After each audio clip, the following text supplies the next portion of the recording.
Taip iš tiesų skaičiai, jeigu kalbame apie melanomą, apie pigmentinį vėžį, taip skaičiai didėja. Taip pat didėja ir bazalinių ląstelių karcinomos, plokščiųjų ląstelių karcinomos atveju. Aš manau, dėl tos priežasties, kad gerėja diagnostika. Gerėja diagnostika dėl to, kad yra labai ryškus padidėjimas visuomenės informuotumo. Vis dėlto šiais paskutiniais 10 metų apie tai kalbama daug daugiau, negu buvo kalbama. Pati žiniasklaida, jinai daug yra informatyvesnė. Ir atsakas gydytojų specialistui tai yra net organizuojamos gegužės mėnesį melanomos dienos, kuomet pacientai kviečiami gatvėse, autobusiukuose padaryti skriningą, tokį greitą apžiūrėjimą.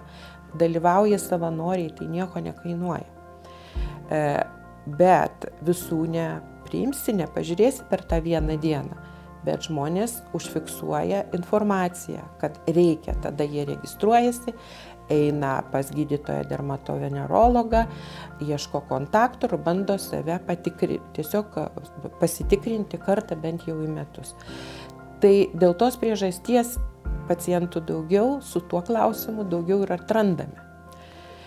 Bet visi epidemiologiniai tyrimai šito susirgimo rodo, kad europinėse šalyse šito susirgimo daugėja dėl to, kad mūsų visuomenė tapo labai mobili.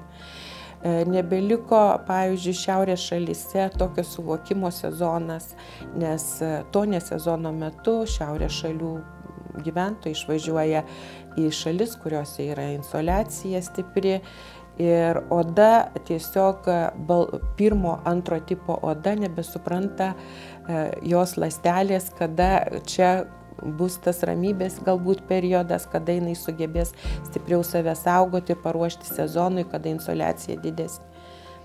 Dėl to pirmo, antro tipo žmonių, odos tipo žmonių pigmentinio vėžio yra tikrai kylančios kreivės.